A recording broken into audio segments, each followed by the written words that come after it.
Really all that. So for the session, we have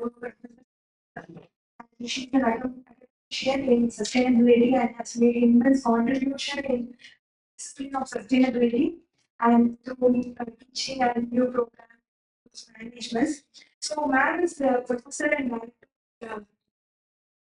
And she also has affiliation with Ministry of Agriculture, Lavender University, and Ministry of External Affairs in India. So, ma'am, today will be giving us talk on sustainability, those principles and everything. So, we welcome you to the GN course. Okay. Thank you. Thank you so much, and thank you, Professor Mohan Yelishetty and Dr. Narsimha, Professor Narsimha Mangadodi, for having invited me to IIT Hyderabad. As I already have this, so I don't need this. Yeah. So as I enter IIT Hyderabad campus, it gives me a lot of energy. So the energy I have seen in your director, the energy I have seen in the people who work here, and the energy amongst the students and the faculty. So it's always a delight to be back here. I was here in January for that symposium and workshop that Professor Mohanjali Shetty organized here. See, I would like to go by your questions. We will make it interactive. And as my good friend has introduced me, but she told me that they want to learn sustainability from me. I was told that I have a topic of critical mineral policies in India. Basically, I just don't want to concentrate on the presentation, but we would like to go in an interactive way, right? So what do you understand and what are your questions? Are there some questions that are bothering your mind, in the midway of this workshop for 15 days? I think it's for 10 days. Yeah. So are there any questions that you have particular in for me? Okay. How about you? What's the biggest impediment in terms of critical mineral policy? Okay, I will address that. What is the biggest impediment for critical mineral policy? Yes. Exploration and mining. Okay, yes. I think you can go beyond that as well, because critical minerals are not to be seen in isolation. Critical minerals, they have lot of implications towards society, towards net zero transition. So you can even go beyond till sustainability. Yes. I would love to know how this policies has evolved over the years. Okay. Particularly. Okay. Yes. Are they being implemented with the active involvement of stakeholders, or is it a one-sided policy by the government? Right, right. I want to know more about the sustainable nature of the extraction. Sustainable? Like how the sustainability is being taken into consideration while extraction. While extraction of minerals. Okay. So, as I'm standing here, most of you, have been reading the news, what is happening in the, yeah. How? How competitive we are. Okay, we will talk about that. We will talk about that. So, as you know, I'm standing here. You all know that climate change has taken it all on our lives. You have seen the Himalayan ecosystem, how it has become so fragile. In 2009, when I was teaching at Terry, I was having a discussion with lot of stakeholders, and we were going for funding various projects. But what they answered us was that this is your bread and butter, and that's why you are making a hawks out of climate change. But situation is not so today. We all are in the last decade, especially in India, we have seen how we are bearing the brunt of the climate change, right? So uh, many districts in Jammu and Kashmir right now are flooding. Thousands have lost lives, and this time, floods have devastated, many states.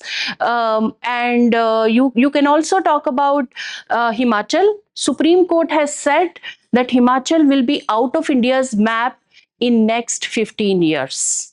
Supreme Court has given this statement, Supreme Court of India.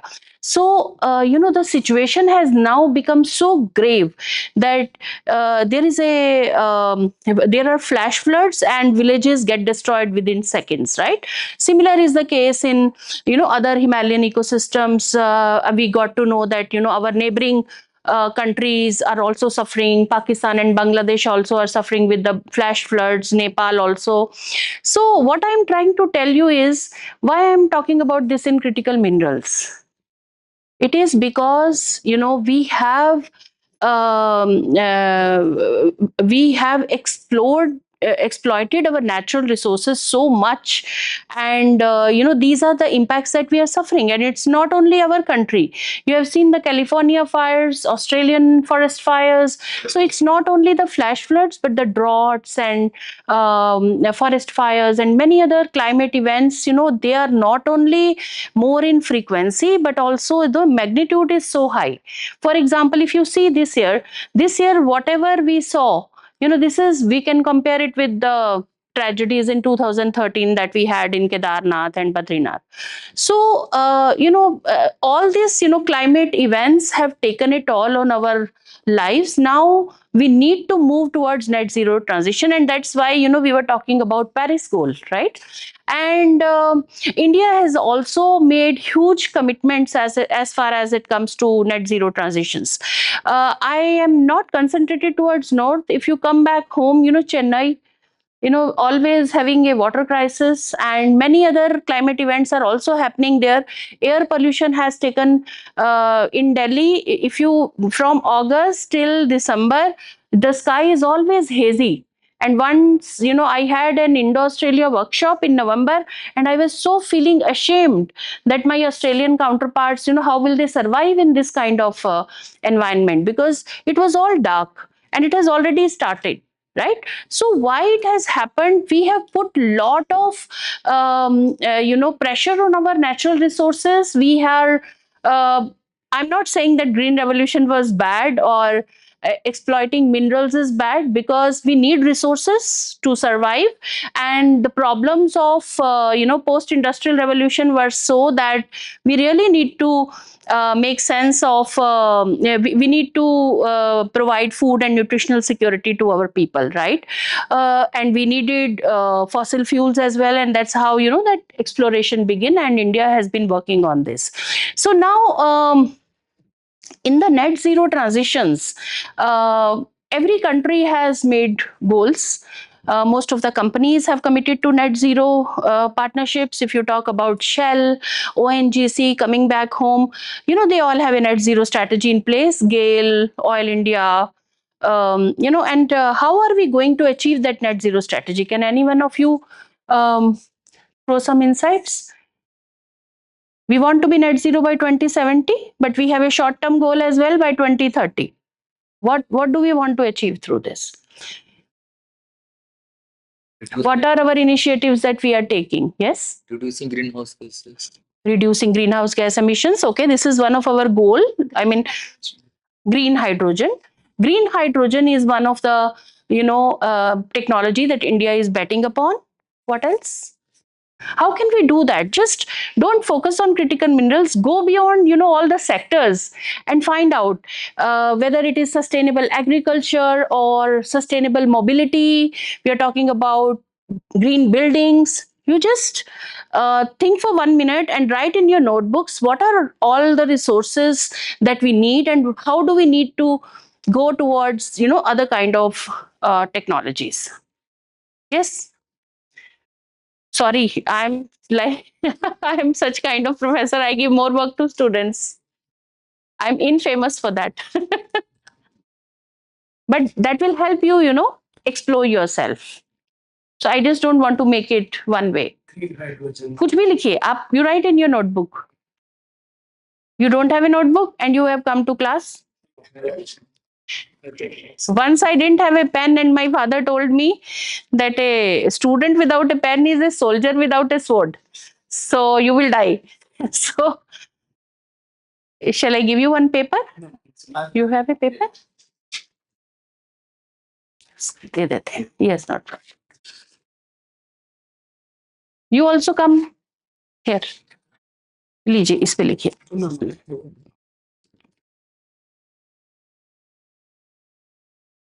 Come here, or you can come. Just expand to different sectors, right? Mobility, green buildings.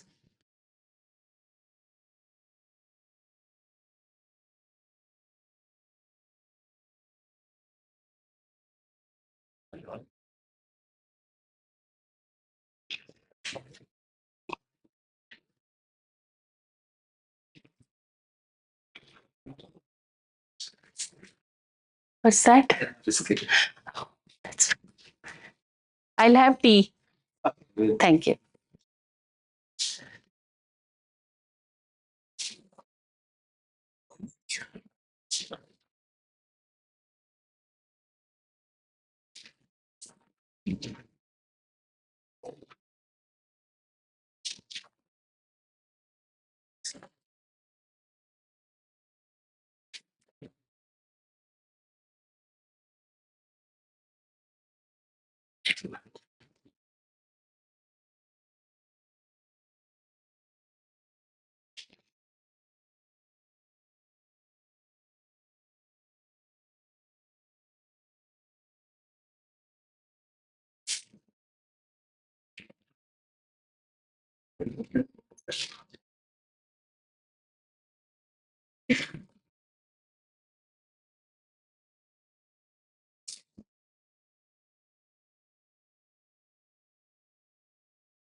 Yes, you have written?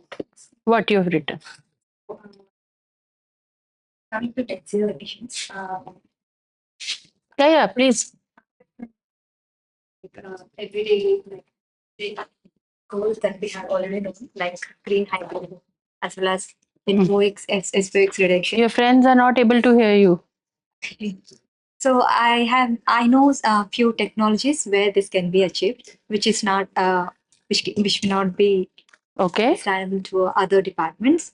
So I would like to tell about the piezoelectric roads where the movement or the pressure will generate electricity. And there is a technology like, I mean, self-cleaning walls, which I mean, it will treat the air pollution. The walls can clean photocatalysis, which is very similar to the natural process of photosynthesis. This process can treat water without sending any waste back to the environment. Okay. Okay, you're talking about technologies. Yes, good. She has talked about photocatalysis and many other technologies. Yes. Self-cleaning walls. Yeah. I didn't wrote much. I wrote green hydrogen and maintaining 4 hours mainly. Maintaining 4 hours, reduce, recycle, and reduce, recycle, and okay, circular economy that you are talking about. Good. She has mentioned circular economy as well as green hydrogen that we are betting upon. Yes. Green hydrogen and green ammonia as a bet for reducing, net zero, and sodium for battery energy storage systems. Lithium, we have to source it from other nations. So if we can leverage the entire coastline, we have a very big coastline. You generate a salt, extract sodium, right, and then make sodium batteries. That's Okay. number one. Number two is hydrogen. We are a very vast country. So you make no hydrogen generator. That is one of my project. Indigenous power producing missions where you extract water from the air, or if it is available, connect to the generator. Nowadays, lot of companies are doing that Yes, already. atmospheric water. generator. Atmospheric water. Then you produce hydrogen. There you produce power, and also solar.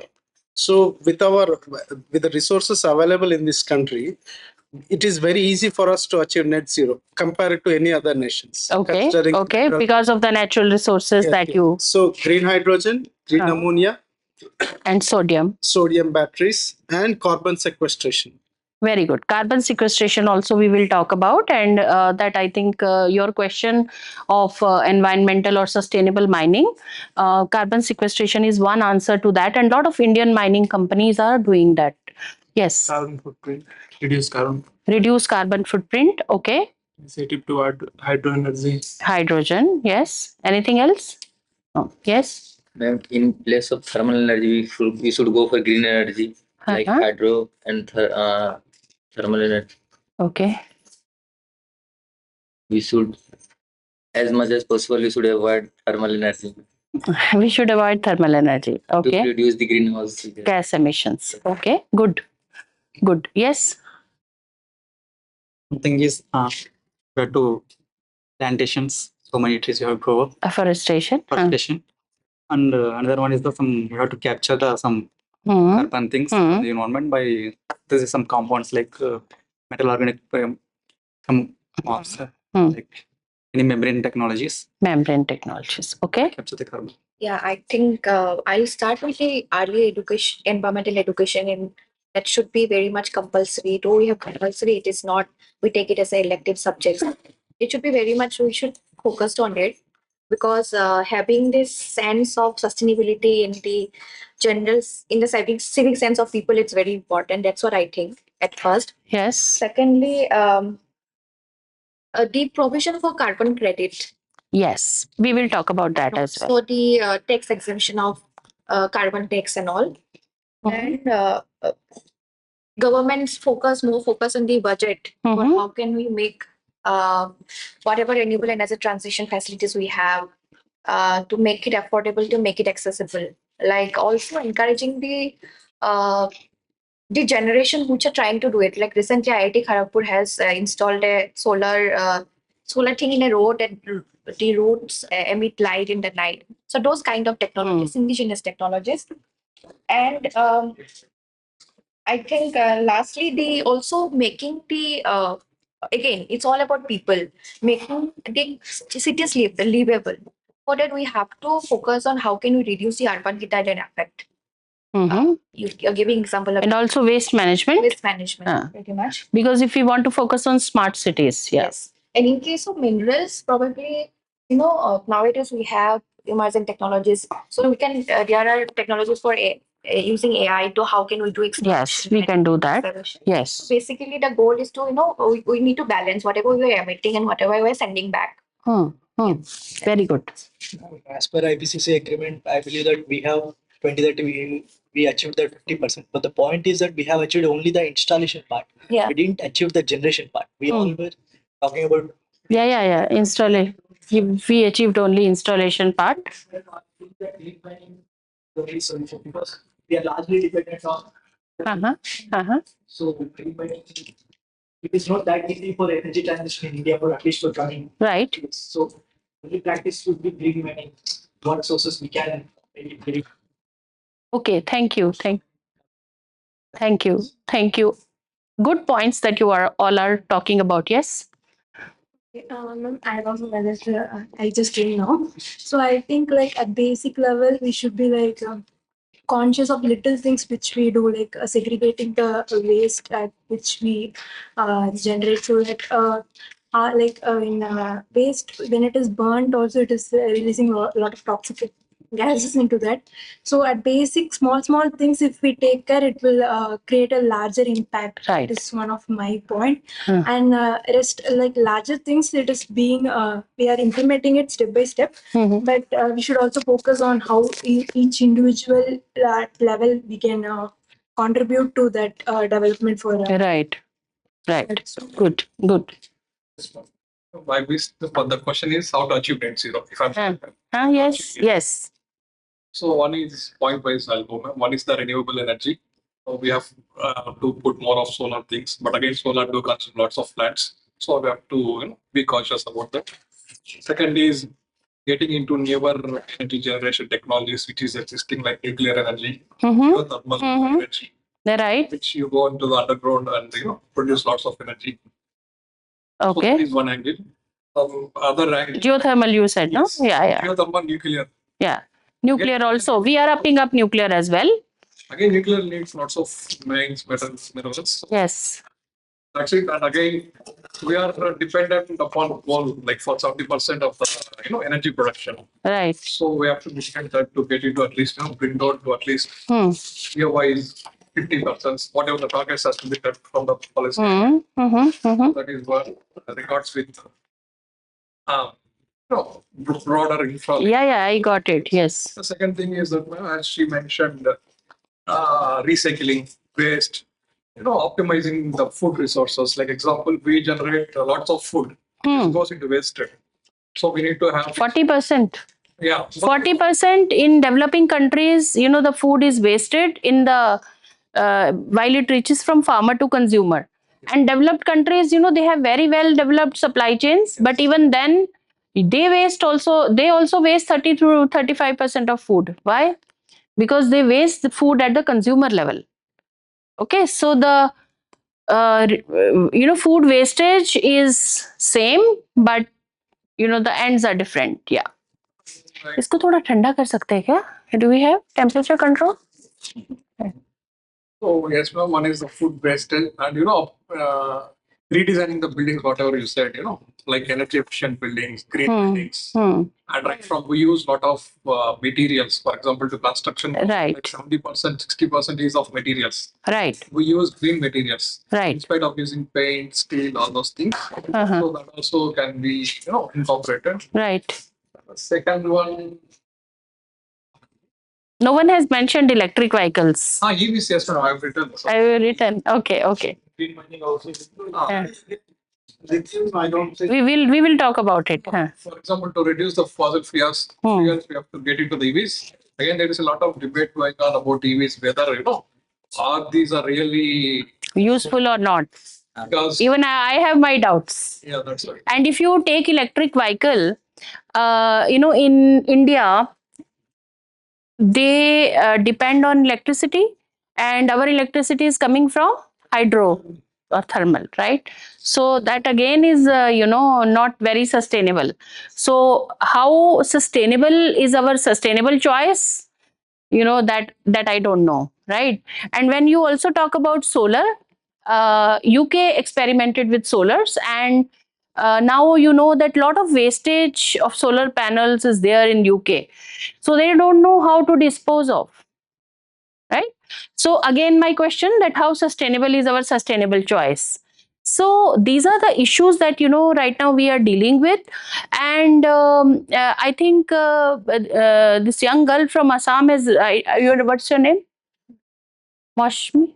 Mashmi has very well established that the problems are not related to the products. Problems are related to our mindset and our education, right? So problems are related to design and innovation, how we design our batteries, how we design our products so that they could be dismantled off very easily, how we educate people.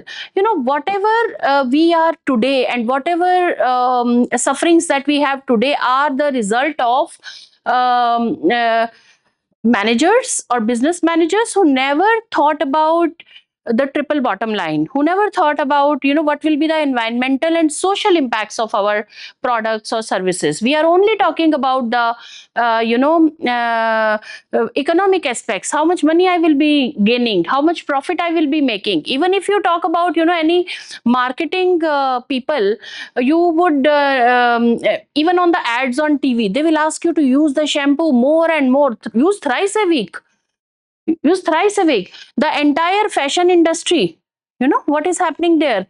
They just want you to wear more and more clothes, change every hour. Unka kya jata hai? They will sell their products, right? But how we are, recycling those clothes, and I'm yet to meet a celebrity in India or abroad who are really worried about their footprint. They are ambassadors for many companies and many governments, but I don't see any sustainability in them, right? Years back into 2012 or so, all the Hollywood celebrities, they decided to discuss climate change, right? And when they went there, uh, each one of them, they flew in their private jets. Can you imagine? Yes. You want to see the impact of climate change and you want to work for climate change and you're flying in private jet. So that's how, that's the footprint that you are leaving. And the problem is that you're not an individual, you are a celebrity and you are a leader. People regard you, people follow you up, and that's why, your behavior is more important. Yes, Okay. For example, like recently there was some meeting happening on forest welfare, and they somehow like cut a lot of trees and they laid a road just for one meeting. Huh. They could have done it somewhere else. Right.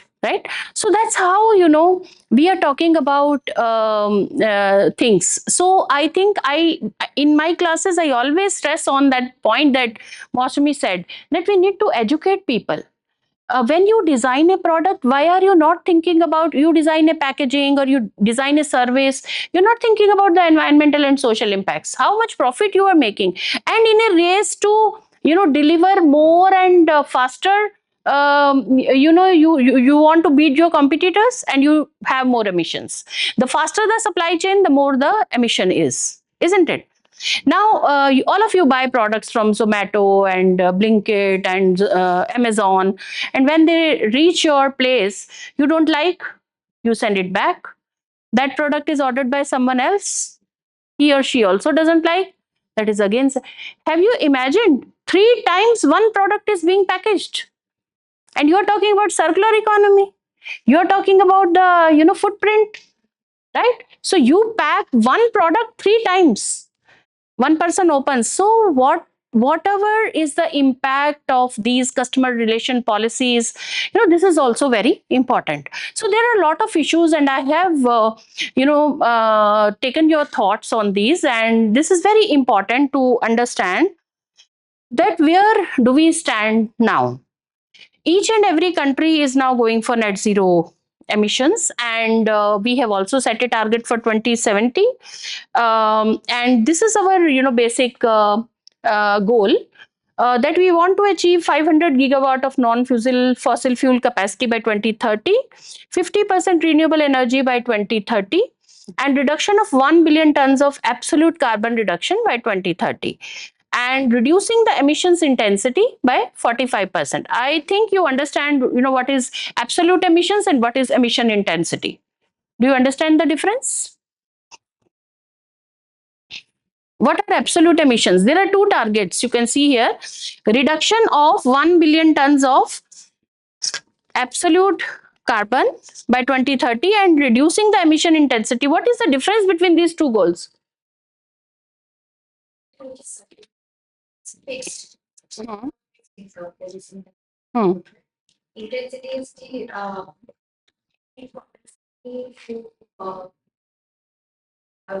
intensity of emissions. Um, Or, for example, I'm just giving you a simple example. In this room, by the end of the day, in 8 hours, we know that these much GHG emissions that we have produced, right? As a collective room, as a collective. So we have the number because we know the lights, we have the ACs. We can calculate and we know that these are the absolute GHG emissions that we produce during 8 hours. But now, how many students are sitting in this room? So per capita emissions, that is, when we divide the absolute emissions by any we normalize it with respect to per capita or per unit of employee or per unit of market value added, per unit of capital we have, right, on a per employee basis. That becomes emissions intensity. So that means if emission intensity will vary if there are 30 students sitting in this room and if there are 15 students sitting in this room. You understand? We divide by 30. Similarly, if we talk about a big company, and it has set a net zero target, and they are going to submit their targets, and they find that sometimes they calculate on a per employee basis. Only then it will be comparable with the other companies, no? Because there is a company in the industry which is having only 10,000 employees. Another company like Indian Oil is having 2 lakh of 2 lakh employees at various locations. So that is how, on a per employee basis, what is your per, emission. And emission intensity means your per capita emissions. And that's how, because we have a huge population, although, we stand second now on first, this year first, China was the first, no? But this year we are the first number in the GHG emissions. But if you see per capita emissions, it is still lesser because we have a lot of population also, right? Similarly, US, their per capita emission is even much higher than India. And it is not today, since last, many years, many decades. But then we talk about this, right? So if there is a real estate company, how will they suffer their, how will they calculate their GHG emissions? On a per square feet basis, right? If in a year they have built 1 lakh square feet of buildings, then they will calculate on that basis. So that becomes intensity. So when you normalize absolute emissions by a factor, that becomes your emissions intensity. And it could be on the, number on any factor, employee or your per unit value added, your market capitalization, right? How big is the company? How big is the turnover? How they are listed on the, stock exchange? So that is emission intensity. Which one do you think is the more realistic target?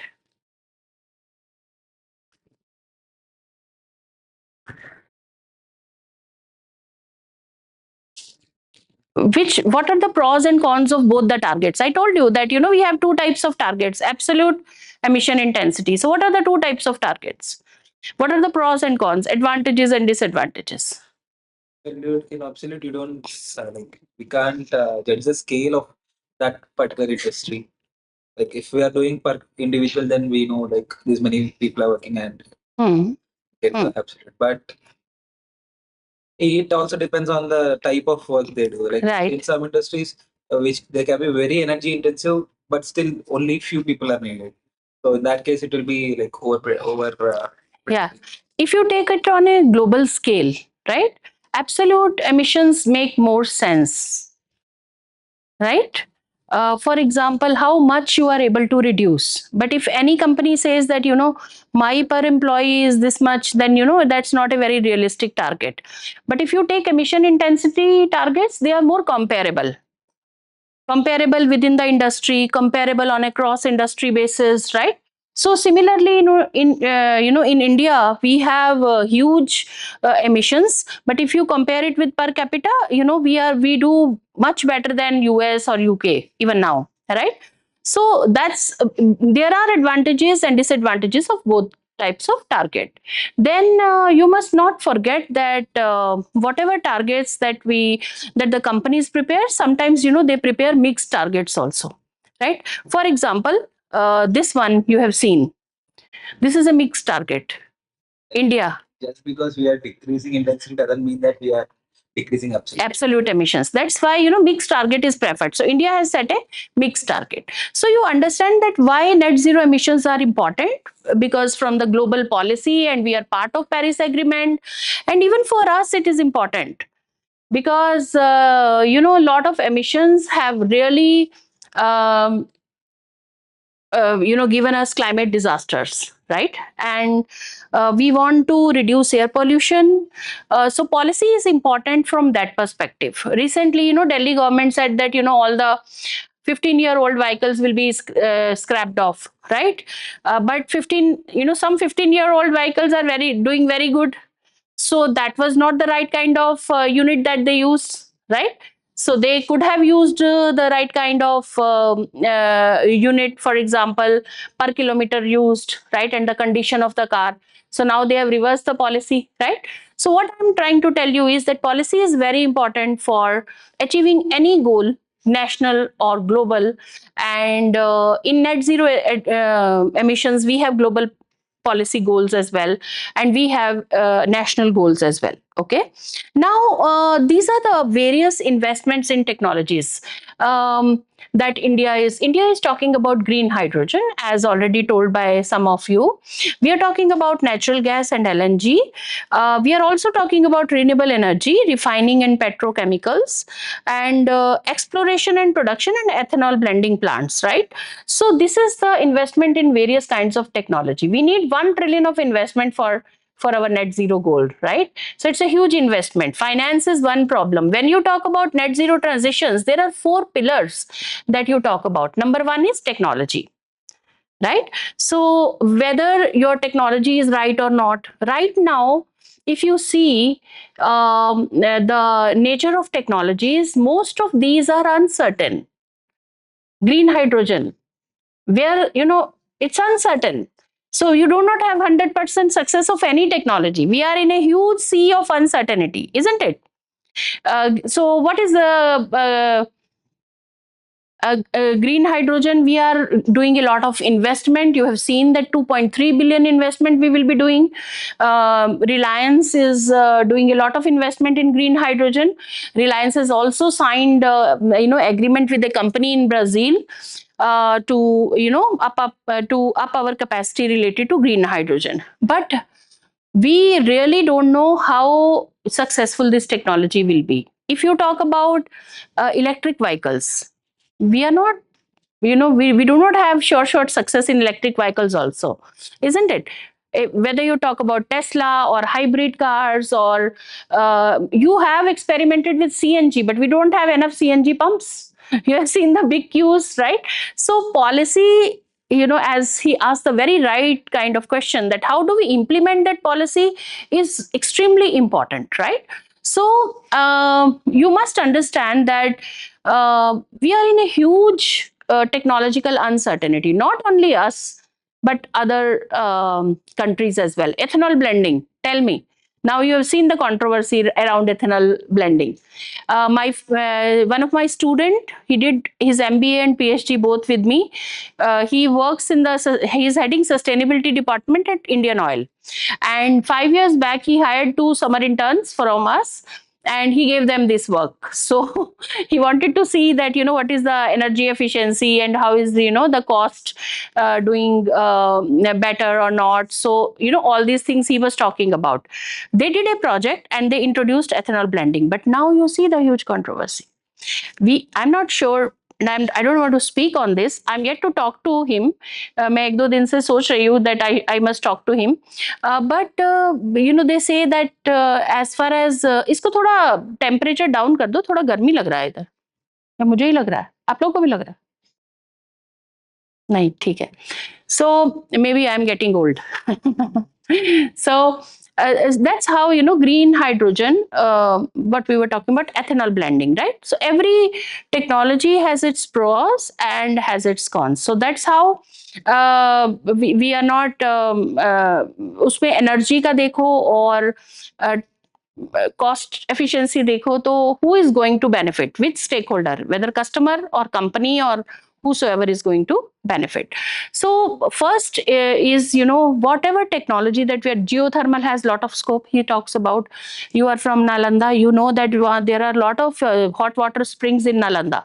And we have, little bit, we had initiated talks about exploring geothermal energy. One of my student is working in Leh and Ladakh.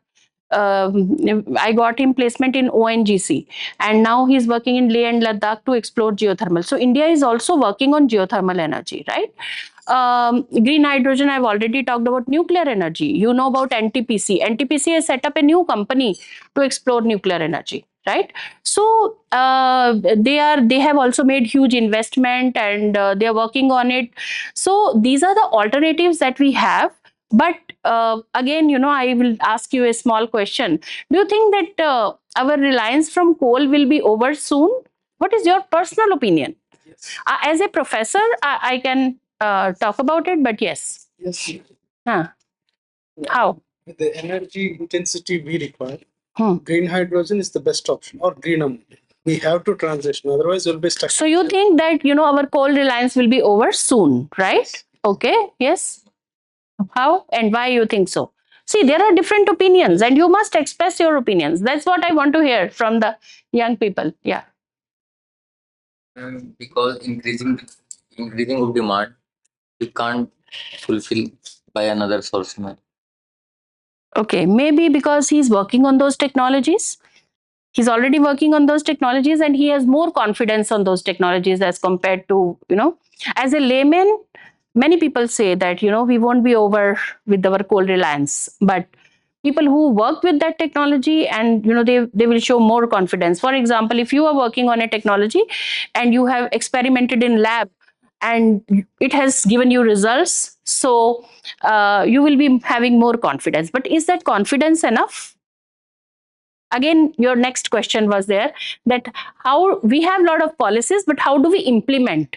There are a lot of technologies that India has worked on. We have plastics eating bacteria, we have plastics eating fungi. We at Terry, when we were working, we were having this nanotechnologies. But what comes in between the commercialization of these technologies? That's very important. Why I'm saying that to you is because uh, you are young people and you have to work in the field. We have kind of in the midway. So somehow somebody advised us to do this, we have done that. But now you are the decision makers. So can you tell me that how will we be able to fulfill our reliance on coal? And if he is showing more confidence on technology, then my question would be that what are the impediments that come across technology commercialization when it goes to the field? In the lab scale, we have lot of um, successful technologies. But I've seen in the field of agriculture, I've seen in various other fields, we are not always successful. So there's a reason in India, particularly now, there is a shift in terms of thinking. Like you can go for entrepreneurial pursuit. Also, the academic industry connect is missing, which is No, we have been saying that academic industry connect is missing. But what we have done to reduce that gap, just like US and Australia and UK, you have technologies being commercialized. You have companies sitting inside the university campuses, right? You are from IIT, you know that, right? So there are a lot of companies and universities have stake in that. So when we will be able to do that, how we will be able to do that? And Dr. Mohan, you should give their recommendations to the Ministry of Education, recommendations that come out of the class. Yeah. Yes. There was a delegation led by Mr. Pradhan, December last year. Even professors, some academics, some universities. We should come that for once to understand how Australia works. Right. How Australian university. Yeah. And let me just tell you that we have also started initiatives. For example, we have Australia India Critical Research Hub, where Australian scientists are there. IIT Hyderabad is one of the important partnership. And I remember when Dr. Mohan was setting up this hub way back in 2020, he particularly asked earlier, they were all academicians, and then he asked every academician to bring one or two industry partners, right? Because and I'm glad that the CEO of Loham Technologies was there in our Indo-Australia meet as well. So we should connect with the industry, and government policies are okay, but it is at our individual level also. As a professor also, we can do a lot of initiatives, right? When you develop programs, it's 50% should be, the curriculum should be within the industry or like that. So I have experimented an experiential based curriculum. I'm not saying that that really deliver benefits with the students, but because Indian students, you see that how they study, they we have uh, we give them so much theoretical input, that they fail to deliver back. We leave little of room or space for them to think. We are responsible for this generation, and I want you all, to think, to see the gap. That's why I asked you, what are your views? And then you identify gaps. You are the future generation, and you are the ones who will be taking sustainable decisions. We have failed you. Why? Because it was only economic, that we were talking about. So what we have to do, we have to be together. And first is technology, that I've already talked about. First pillar of net zero transition. And if we talk about different technologies, there are pros and cons, and there is a lot of uncertainty. Second is policy. We will be talking a lot about in our class related to policy. How are policies important? Because they guide the direction. Policy takes along different stakeholders.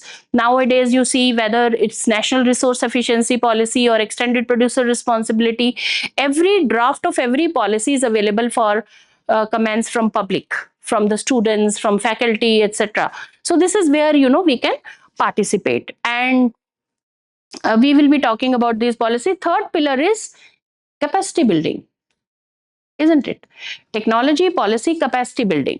Now, if you're talking about critical minerals, we need to build capacities. Initiatives like, this program under Gyan scheme is, we are building your capacities. And I'm speaking at, every Saturday, Sunday, I'm invited by industry to speak on net zero transitions, on critical minerals. Why? Because we need to, impart knowledge with respect to critical minerals as well, how important they are and how are they explored. And this is where, different people from different universities will come and discuss about what they are experimented on. For example, this young man told us about it, that he's experimented with these technologies, and this is how we will be taking it along. And the fourth pillar is the finance. We need finance to do all that, to achieve all that. Whether it is capacity building, you need money for capacity building. It's not only the capacities of students and faculty. I'm talking about the communities who live, at the. We had a project funded by Ministry of Mines, and where they asked us to. Lot of people were displaced out of mines, and they were living, very. They're living in drudgery, right? So they asked us to rehabilitate those people and see the eco restoration of those areas and have an integrated approach. So we required a lot of money for capacity building, which they gave us, and we talked about this to those communities. If you talk about farmers and you want to have carbon sequestration, sustainable agriculture, you need to impart knowledge to them. You need to build their capacities. You need money for that, right? So even for the disaster management, how people save their lives during the disasters, you need money, right? So where is this finance going to come? The givers of finance besides the national government? India is investing this much, states will invest, and then from where else this finance is coming? Can you tell me any other sources that you know? Tax, carbon tax. Okay. Do you know which is the country which collects the maximum carbon tax? No, Bhutan has no taxes. It's the EU. Sorry, not the country, but the region. EU collects maximum. Many sovereign wealth funds and other Right. funds willing to invest in India. Right. Provided they have a conducive ecosystem. Right. Okay. Anything else? Anything else? Any other sources? Have you heard about green bonds that India has come up with? RBI has given guidelines in 2023, 2022, and then they revised it in 2023. So based on that, Indian municipalities have taken action. Which municipality is the first one to launch green bond? Ghaziabad under our CM's leadership, and then Lucknow and Ahmedabad. And these are the voluntary sources. Many banks have also, uh,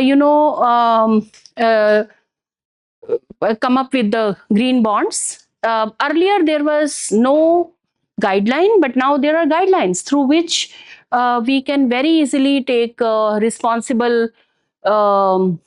We can take up these initiatives. Any other source? हाँ? Temperature. ये चल नहीं रहा है. 23 है, वो वहाँ room में भी 23 है, बट वो चलता नहीं है. ठीक है, ठीक है. May be it's my internal. Okay, what we were talking about? Green bonds, right? Any other source? Multilateral, you said? ADB, World Bank. They will facilitate joint research and partnerships, right? Any other source? Moshmi said that voluntary carbon markets. How are they going to? What is India's policies related to voluntary carbon markets? So just released a policy. Yes. So this year, we are going in full swing for voluntary carbon markets. We already have a cap and trade mechanism in place. We have given targets to around 14 sectors now under the GHG emission intensity rules, right? And those who do not fulfill their targets, they will be taxed or fined, right? So that's also, a penalty has been imposed, because unless you take these strict guidelines through policy, it's going to be very difficult for you to make industry work in your own way in that direction, right? So that's how, and in India, a lot of capacity building is happening as far as voluntary carbon markets are concerned. You will need energy auditors, you will need certifiers, because the entire ecosystem is now building, right? It is in the nascent stage. And in that ecosystem, we need stakeholders, like there will be people who will be developing carbon offset projects, and these may be related to solar or what you call afforestation or carbon removal projects, right? Carbon capture and storage technologies. We are not doing very good in CCS, but we have plans, right? So we will be going for carbon capture and storage as well. You understand what is that, right? All of you. Okay. Now, this is how, we are going to make the investment. So a very good source is investment, and the revenues, across different countries, they collect from the carbon tax or from the fines and all, this is further invested into that. Green bonds proceeds, they are also invested into such carbon removal projects, carbon reduction projects. Similarly, voluntary carbon markets are a big source of, money for that. Is that okay? You are enjoying the class or feeling bored? Like there was some certificate error. Yes. So that was an old scheme which has now been changed into GHG emission intensity. That is renewable energy certificates they used to provide. E-cert, right? Okay. Now, what is the time? 20%. Okay, so we'll finish at 1. So, critical minerals and their role in net zero transition. So, you have talked a lot about critical minerals in this. So, that's why, that background discussion was also important. So, you need critical minerals in, solar photovoltaic cells that we use in solar panels. Wind energy, rare earth elements are used in permanent magnets for wind turbines. And as we go from increasing our capacity from 42 gigawatt to 140 gigawatt by 2030, necessitating a stable supply of these minerals, right? Then India also wants to add on, say, 6 to 7 million of electric vehicles, whether it is the two-wheelers or the four-wheelers, right? And you know that almost every automotive company is working on that. So that is there, you have lithium, nickel, cobalt, these are the key materials that we will be using, and for energy storage also we need critical minerals. So we know that how important critical minerals are for us, and India is mostly relying on its imports, and that's a big challenge that we have. And how build these capacities and how we are doing. uh, Yes, so we also face a lot of geopolitical risks. For example, if I talk about the current scenario, I need not mention that the kind of geopolitical situation that we are facing. One country is asking another country to stop oil buying from the third country. So there is a lot of bullying or other things happening. So that's how it's important to look inward now, because the world order is now changing. Post WTO, we talked about that trade will happen, and we will export our apples, and we will export we will import coal, and we will export the spices. But now the situation is going really different and very challenging. So it's important that India builds its energy supply in house, because we do not have the economic challenges. For example, we want to give electric vehicles to our people.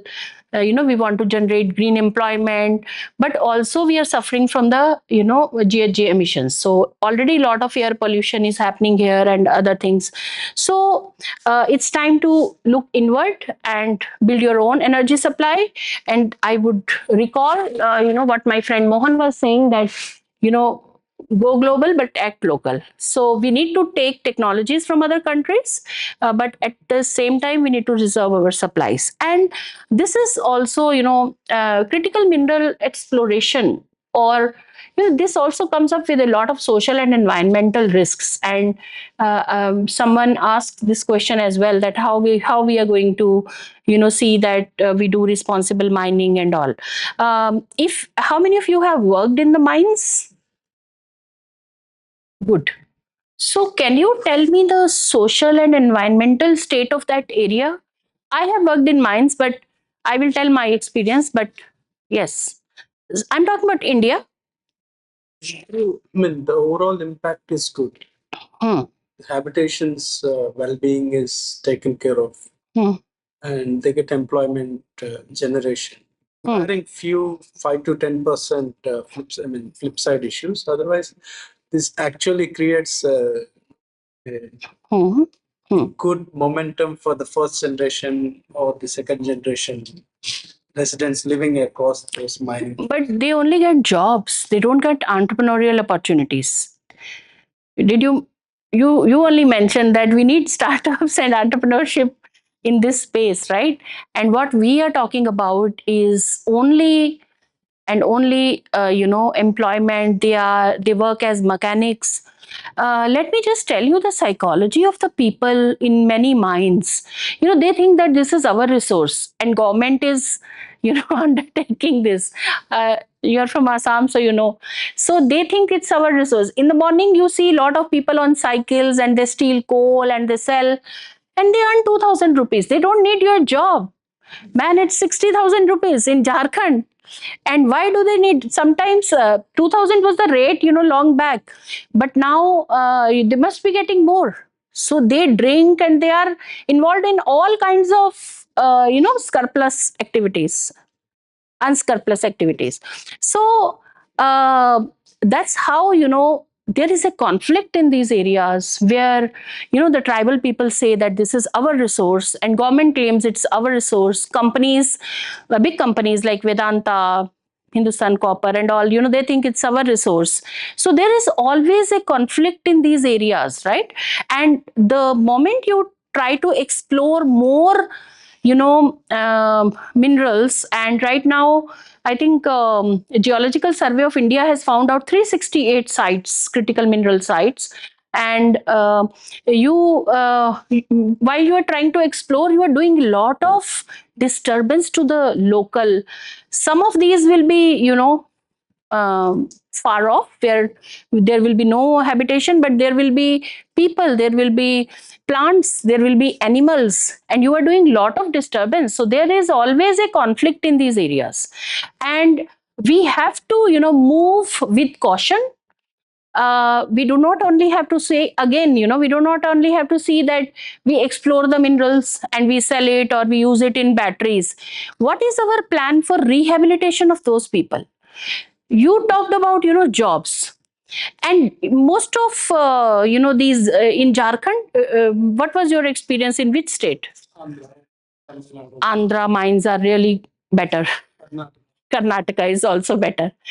If you talk about Bihar and Jharkhand, people are engaged in agricultural livelihoods. They are born farmers, and you ask them to do mechanics job. You open up ITI there.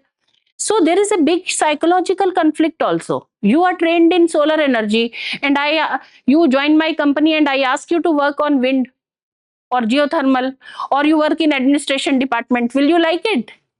Will you like it?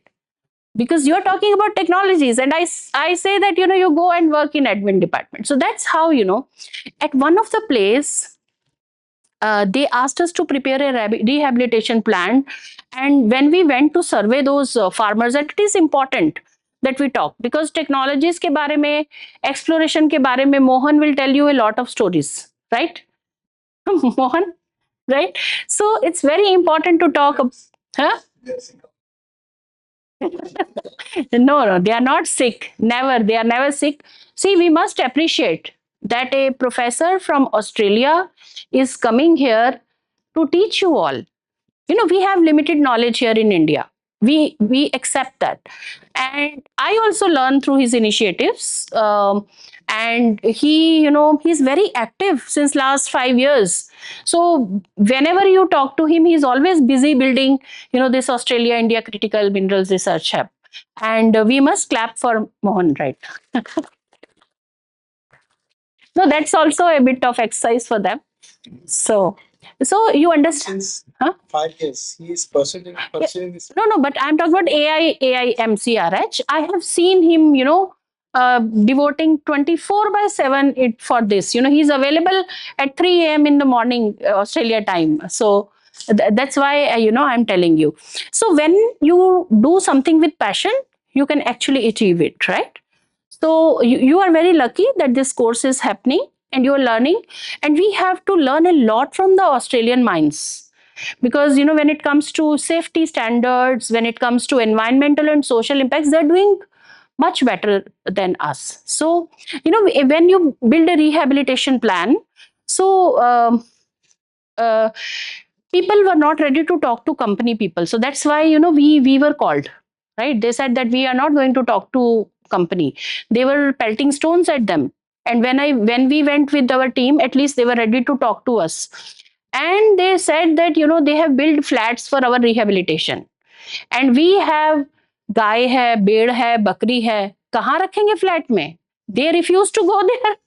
You understand? They showed us the flat. Nobody was shifting. A few people had shifted, and they were also engaged in stealing and other things, because they had no livelihood. So people told that, madam, आप रह पाएंगी इस एक कमरे के flat में, and मैं तो आ जाऊंगा, but my cattle will not come here. So you have there's a lot of water.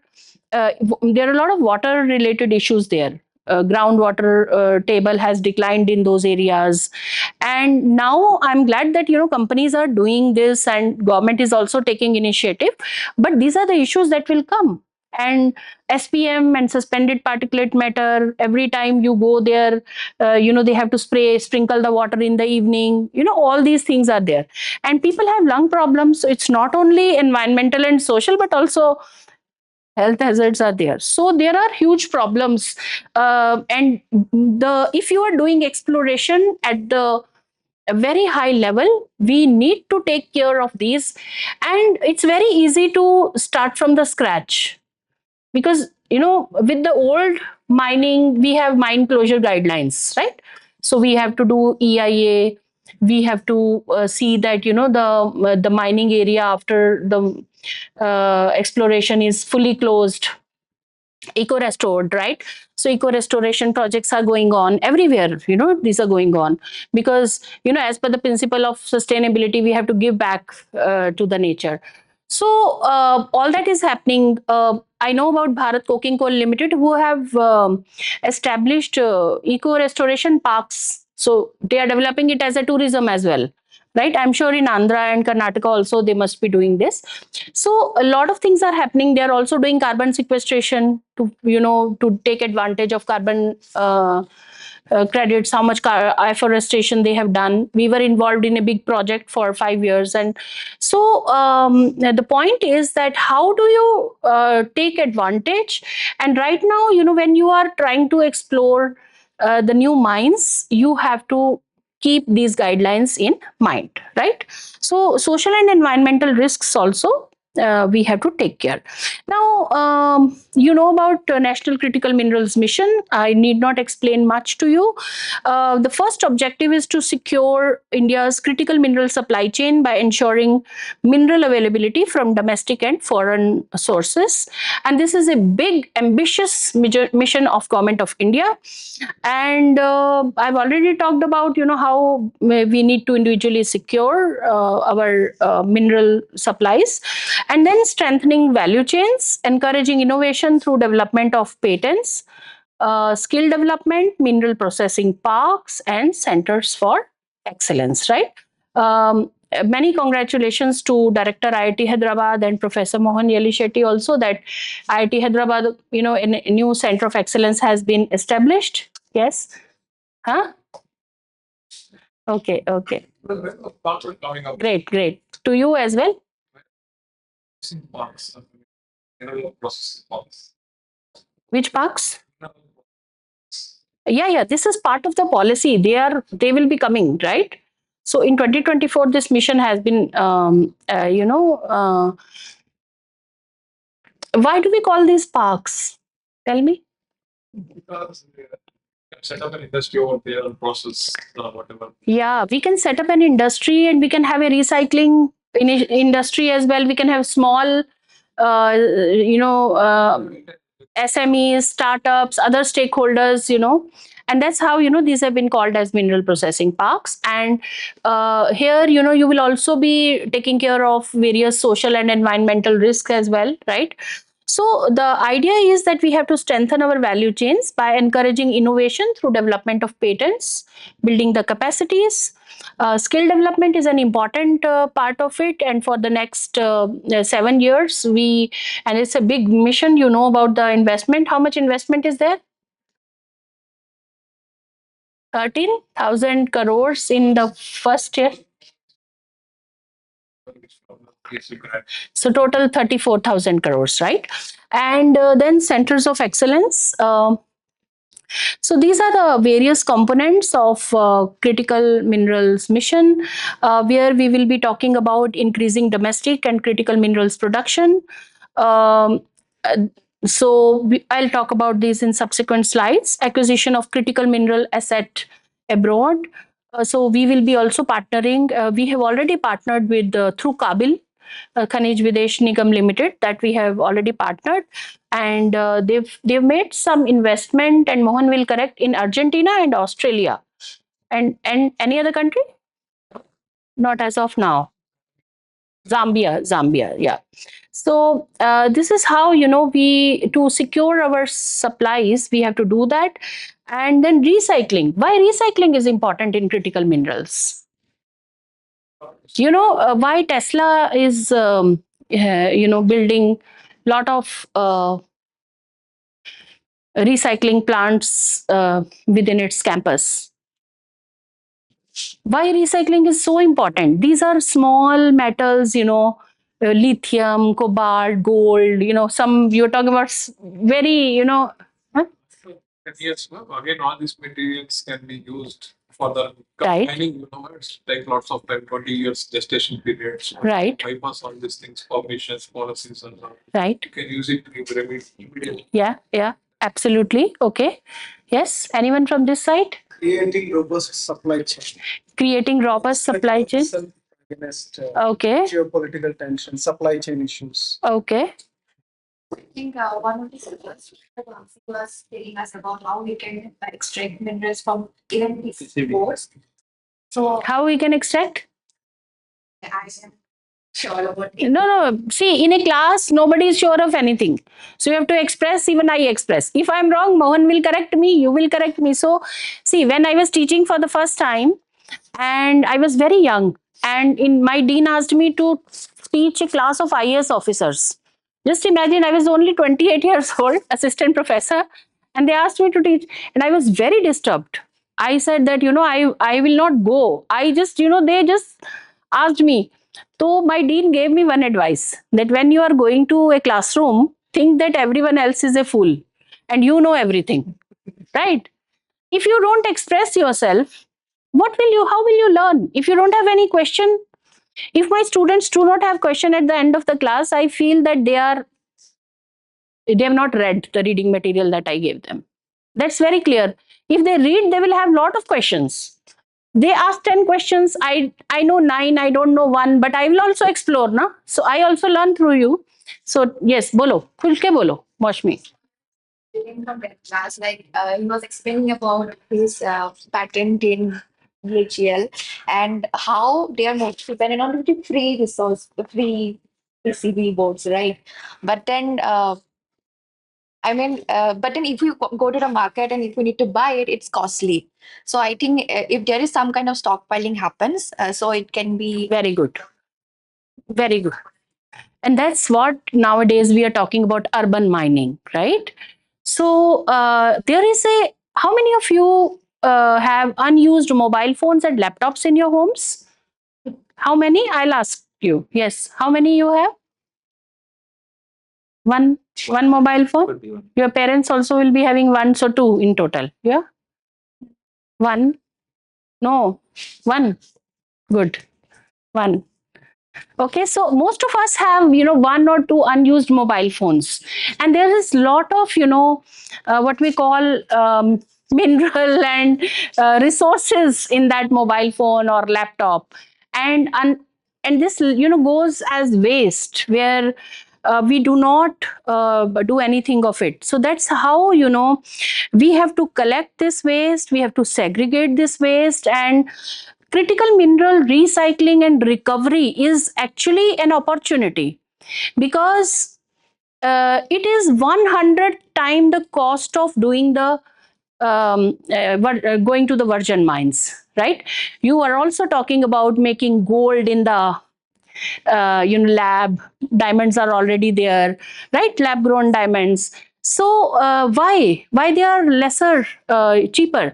That is going to help you as customers as well, because the biggest challenge for Tesla to go abroad and for the mass production is critical minerals. The price of the battery is so high, it costs more than 50%. And why it is more than 50% is because of the cost of critical minerals being high. And that's how recycling and recovery makes a lot of sense. And India is also, they have made a policy in this budget. Our finance minister has already has already talked about this initiative, and money has been granted to this. I think around 1,500 crores have been given to recycling and recovery because it is less costlier and it is going to benefit not only the companies but also the customers, right?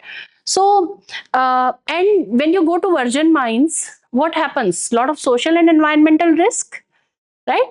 So here, social and environmental risks are minimized, and you generate a lot of employment as well. But there is a big, catch here as well. How you design your product. If you design your product that it is so difficult to recover minerals in small quantities out of it, then it's of waste. So most of the problems of sustainability or the challenges of sustainability, they either start from the design or from your mind, right? A mind who is preparing the design for that product or service, he or she has never thought about how we can do a sustainable recovery, isn't it? right? So most of the problems, they start from the design. If this cloth is designed, now we are talking about born to die phones, right? Of after 3 years you switch on and the phone will automatically degrade itself, right?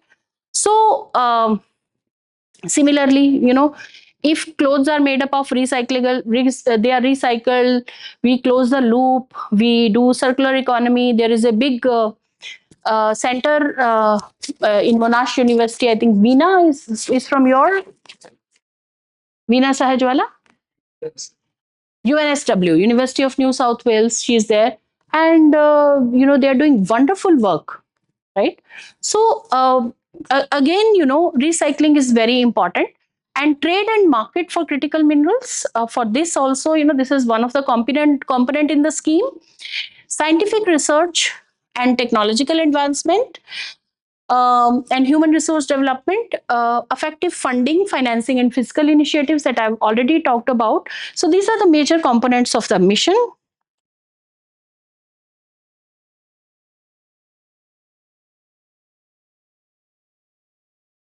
Okay, so acquisition of critical minerals assets abroad. We have the facilitation of PSU-led asset acquisitions with private sector collaboration, encouraging private sector companies, infrastructural support,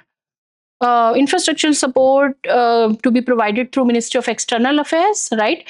And then we're already talking about Kabil recycling. Yes, there are guidelines now for recycling of critical minerals, incentive scheme for recycling. I told you that 1,500 crores have been allocated, and formation of recycling advisory group on critical minerals, right? So trade and markets is another component where we are trying to enhance trade with resource endowed countries, harmonize tariffs through bilateral free trade agreements, and we've already eliminated import duty on critical minerals, because to encourage the supply, to maintain the supply chain, a removal of import duty and other barriers on recyclable minerals, and develop critical mineral reserves. And then scientific research and development, promoting innovation and research in critical mineral technologies, establishing center of excellence on critical minerals. We've already talked about it. And supportive mechanisms and regulatory ease and global collaboration on R&D. We have a lot of international partnerships also. Human resource development, capacity building is very important. So I think I wish we have more such courses. Critical minerals are also important for my ministry. I work in Ministry of Agriculture. Do you know how? Phosphorus and potash, they are two critical fertilizers, and without them, we cannot do agriculture. So critical minerals are also important here, and we need to and when I was part of this hub, and I shifted here, most of the IAS officers did not know why critical minerals are important for us unless I wrote a big note. So that is the sad state, that we all work in different silos. We never join hands with other ministries, and there is a complete directive from the government that cross ministerial teams should be formed.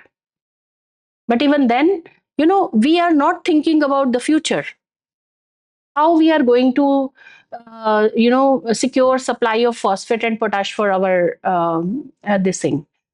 Okay, so this is about human resource development and fiscal schemes, etc. And then these are some of the international partnerships. There is a mineral security partnership where 15 countries have joined hands, right? Right now, who is heading? Korea? USA is heading. Okay. Initiative on critical and emerging technologies. And then there is Indo-Pacific Security Framework. Indo-UK, pardon me for some mistakes. India, UK Technology and Security Initiative, and then Quadrilateral Security Dialogue is also there. Then we have MMDR Amendment Act. Special, provisions have been made in the old act. Acha, you already talked about it? Other partnerships, yes. Yes. There are many bilateral dialogues as well. Huh? Japan, Australia, India. That's Quad. Japan, Australia, India. So tripartite. Okay. Trilateral. Then I guess we have SEO or Sunrise Corporation. Or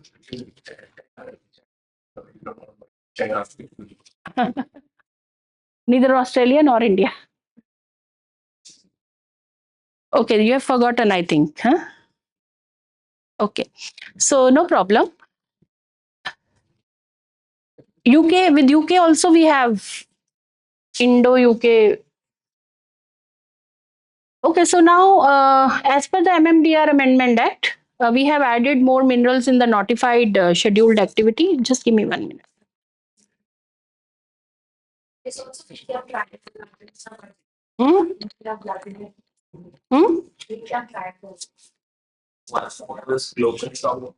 Global South, GCA that she was talking about. Yeah. Okay. Anything else?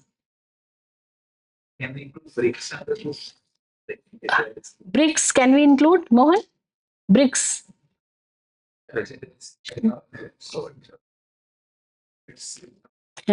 But we can definitely include Quad. Right. So it's here, subscription, it's India, Japan. Okay. Okay. Anyways, you can go back to your notes. Then MMDR Amendment Act, where we have added more minerals and a new category of license where licensing cum leasing has been introduced, and the lease period has been increased from 30 to 50 years. And a very significant part of this initiative is creation of district mineral fund, where companies will give money to support that district for social, we were talking about social and environmental risks, and the creation of National Mineral Exploration Trust. This is the National Mineral Exploration Policy where government is working a lot on creation of databases, and that will be available free for the companies. And there, they will be inviting private sector to carry out exploration work in the identified blocks. Here you see public private partnership in place.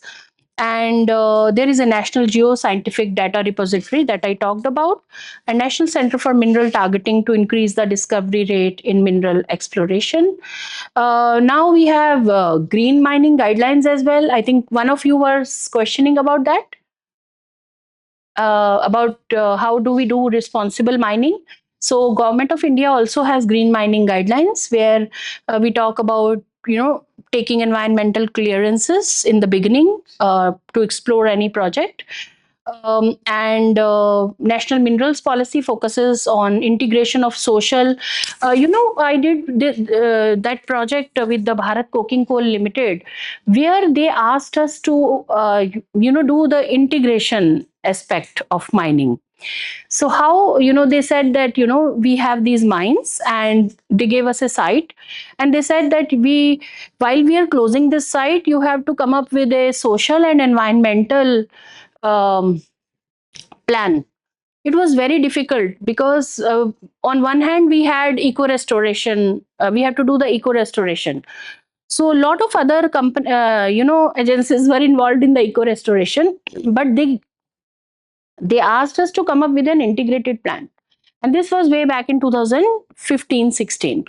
So integrated plan, that means whatever eco restoration you do, you have to integrate with the local livelihood. So we did a huge survey, and we use this software called MLSA, Mine Land Suitability Analysis software. So by using that software, we entered the data which came from all the three aspects: environmental, social, and the economic angle. And then we tried to we also grew some fruits and vegetables, but unfortunately that project was unsuccessful because there was heavy metal presence. Now came the conflict. When we took the samples of those dried fruits and vegetables, we found that there was a lot of heavy metal presence, and these are not edible. But the company fought with us. They said that we do every 3 months we do analysis. Every month we have this data, and we cannot. Your data is wrong, right? So maybe when we dried the fruits and vegetables, I think it was bioaccumulation. The process of bioaccumulation, right? No. Bioaccumulation is when any chemical, it passes through a supply chain. For example, cow eats grass, and on grass you have some pesticide or fertilizer, and then it goes to from cow to it goes to mother, and then it enters mother's milk. So ultimately, when it reaches the up the food value chain, it gets bioaccumulated, right? So the quantity that is present in the soil or the water will be lesser than what you find in a fruit or vegetable, or as it goes higher. So that's called biomagnification also, through the value chain, right? Because of the biomass, no? Biomass increases. So that's how. Yes. People getting rehabilitated. Uses that areas of Odisha and Jharkhand. Uh, Nearby people living nearby mining areas, they are born disformity. Yes, they have. They have. Say you have a hospital, you go to hospital and get treated. Hmm. But how do you like, actually reduce the inherent problem that is happening? Because just like you say that regarding the food. Yes. So that's what, when I said that, we have failed, we have not given you a good planet. We have not handed you over a good planet. In Delhi also, newborn are having asthmatic asthma problems. They are born with deformities in their lungs, right? Other diseases are also on the increase, and they blame it on air pollution of Delhi, right? So autism is on the rise in Delhi and Mumbai.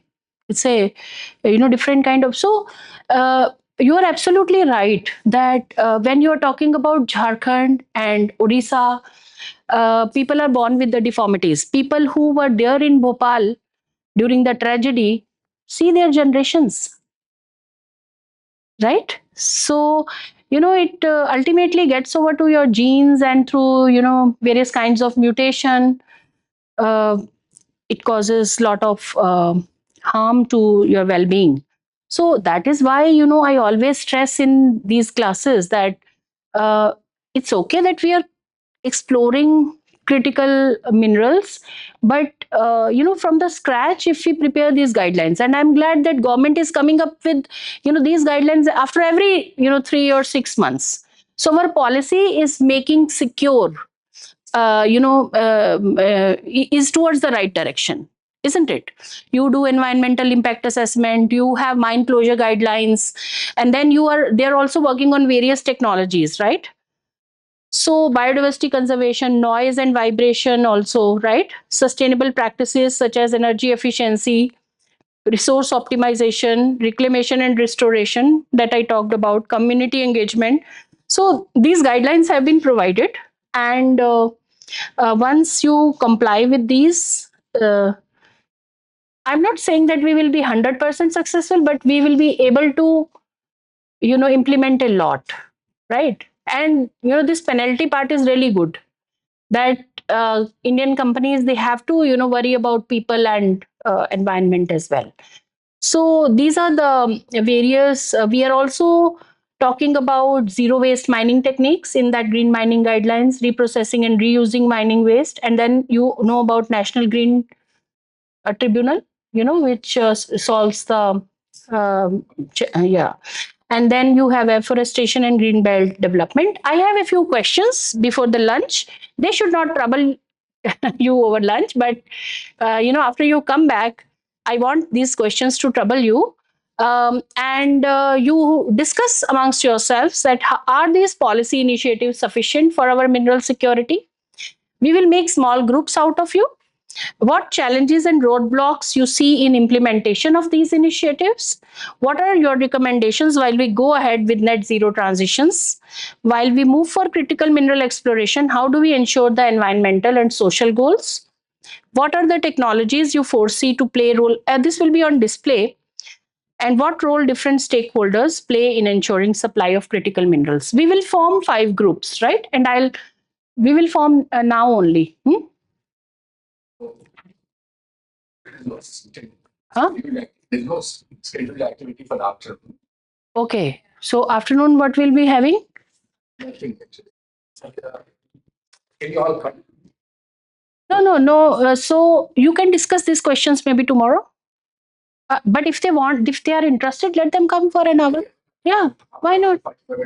Right. It will be a good discussion. We will all enjoy. Mohan will also be part of it. So, you don't want to come? No. Yes. Come. It is good. We will form small groups. And how many people they have their birthdays in January? Yeah, 2:30. So Yeah, 2:30 to 3:30. I'll not take more than 1 hour. When I start teaching, this happens. So, okay. But was the class enjoyable? Did you learn something? No? Okay. So, yes, how will we form the groups? On the basis of your month, birth month? How many of you are PhD scholars? Good number. So, each PhD scholar will guide one group, right? And others will be part of them.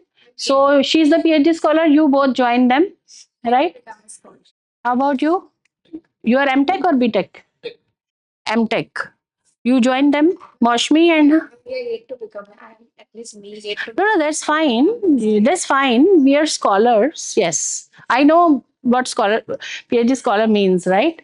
It comes with a lot of responsibility. So, 3 of you will work. Is that fine with you? Right. You are PhD, we are postdoc. You work with both these both. Sorry, I don't know your names, but you will work with them. Okay? You are not planning to come after lunch? Okay, no problem. He is there. He is our target. So now you have 4 groups or 5 groups? Can you raise hands? One group, second group, third group, and fourth group. You are there? Fourth. So we have 4 groups. If you want to come, you come. You will enjoy. Okay? Come. Good. Thank you. thanks.